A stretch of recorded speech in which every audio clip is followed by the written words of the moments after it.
Welcome back to the Deep Dive. We're here again, ready to sift through some really interesting sources for you, get you that core knowledge without, all the noise. Today, we're tackling something I think uh, a lot of us wrestle with. It's this tension, right? Mm, How do you keep giving, keep serving, keep being kind without just completely hitting a wall? Our sources today really zero in on this challenge, this commitment some call do good always. that's right. And the main source we're looking at, it's based around Galatians 6.9, and it doesn't pull any punches. It frames this kind of consistent service not just as a nice idea for when you're feeling up to it, but as a necessary, well, lifestyle. Something that has to keep going season after season. Through the good times and the bad times. Exactly. It's really about commitment, not just convenience. Yeah. And commitment's one thing when you feel appreciated, right? Hmm. But it's totally different when you're exhausted or feel like nobody even notices. So our mission today is to dig into how these sources suggest we can actually sustain that. How do we get through those dry spells? Okay, so let's dive in. Where do we start? Maybe with that core idea about overcoming the weariness. Yeah, definitely. The anchor text itself is Galatians 6.9. It's pretty direct. And let us not grow weary while doing good, for in due season we shall reap if we do not lose heart. Powerful words. Very. And the context is key here. Paul wasn't writing this into a vacuum. He was talking to actual people, believers who were, getting really discouraged. He understood that sticking with doing good day in and day out takes serious endurance. It's not just about being tired physically. It's more than that. Much more. It's that deeper weariness, that feeling of being so disheartened you just want to throw in the towel. That's the state it's really addressing.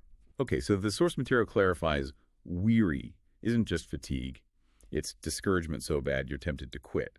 And that condition, if we do not lose heart, it sounds like staying courageous, keeping that perseverance up, is non-negotiable. Absolutely mandatory. It frames it as the condition upon which the promise rests, and that promise is huge. It's basically a guarantee. If you keep doing good faithfully, you will eventually see a harvest. There will be positive results, We rewards. shall reap. Exactly. It's this internal assurance that your consistency matters, maybe more than how you feel about it right now. Okay, but doesn't that run smack into everything our culture tells us? Protect your time, guard your energy, self-care first. Mm. This idea of do good always, of pouring ourselves out. I mean, isn't that just a recipe for total burnout? How does the source distinguish between, say, healthy sacrifice and just running yourself into the ground? That is the million-dollar question, isn't it? And the source tackles it primarily through the lens of expectation and timing. See, if your motivation for doing good is tied to getting immediate results or needing instant praise from people, yeah, you're going to burn out fast. Right, that makes sense. Which brings us to that critical phrase in the verse, in due season. Ah, okay. Let's unpack that. In due season. It means exactly what it sounds like, at the appointed time, which is almost certainly not always our preferred time or when we expect it. The source uses a great analogy, the farmer. Think about it.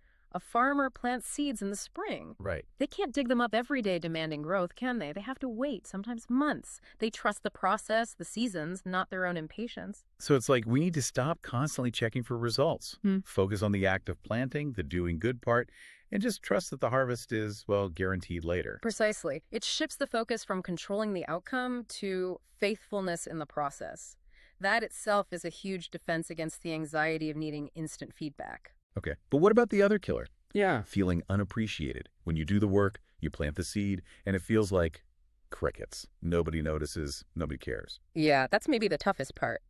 And the material brings in another verse here, Hebrews 13.1:16. It says, "But do not forget to do good and to share, for with such sacrifices God is well pleased." So the focus shifts again. Completely. It connects your actions, your service to an ultimate audience. You could say, God is pleased. That sacrifice, that act of doing good has inherent value and significance because he sees it and is pleased by it. It doesn't actually depend on whether humans applaud or even notice. That's freeing, actually, if you can really internalize that. It is. When you kind of unhitch your service from needing that temporary human validation, it becomes much more resilient. You're less likely to be derailed by disappointment when people don't react the way you hoped. Okay, this is making sense conceptually, but how does this play out practically, in the everyday grind? Ministry burnout is real. Family demands feel endless. Work can be thankless. What does this kind of enduring, maybe unacknowledged service actually look like? Well, the sources offer a great example. The story of Dorcas in the book of Acts. Dorcas, right. Remind us. She's described as someone just full of good works and charitable deeds. Specifically, she spent her time making clothing, tunics, and garments for the widows in her community. Quiet, practical help. No big fanfare? None mentioned. The point about Dorcas isn't that she sought recognition. She was just consistently, faithfully doing good in small, tangible ways.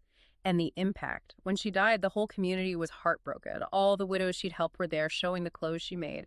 Her quiet, steady service created this incredible legacy. It literally outlived her. Wow. So faithfulness in the small things over time, Yeah. that builds something powerful. Absolutely. And that connects to another key idea, sacrificial service, like the Good Samaritan. The classic example. Right. The point being, doing good often isn't convenient. It means looking for opportunities now, not waiting for the perfect moment when it fits neatly into our schedule. It often means being interrupted. Exactly. Interrupting our plans, maybe giving up something we want, our time, our energy, maybe even money. Like the Samaritan who stopped when others, perhaps more important or busy people, just walked on by. It requires a willingness to be inconvenienced for the sake of another. Okay, we need to pause here, though, because if someone hears all this, they might think, okay, so I just have to work harder, do more good to earn that harvest or please God.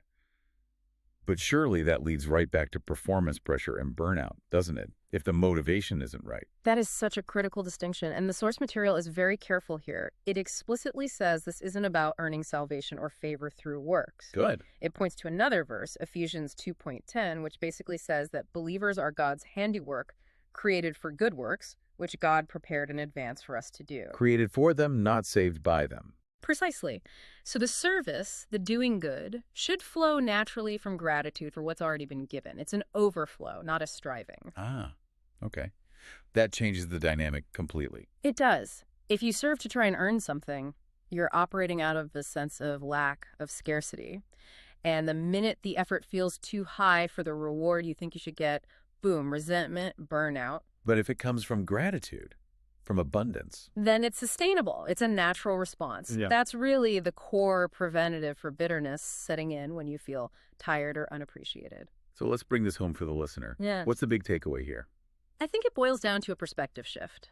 Understanding that consistent kindness, this doing good always, reflects God's character. And crucially, trusting that every single act, every kind word, every moment of patience, every sacrifice is like planting a seed. And those seeds will produce fruit. They will. Whether you see it sprout tomorrow or, frankly, ever in this life, the harvest is promised. Which means we shouldn't wait to put this into practice. Exactly. The source really encourages acting on this today. Like, choose one specific way, maybe something small, to serve someone without any expectation of thanks or return. Just do it as an act of trust in that promise. I like the affirmation the author suggests we could use. I will do good always without growing weary, trusting God to bring harvest from my faithful service. Powerful, isn't it? It really is. It shifts the burden of results off our shoulders and onto the promise itself.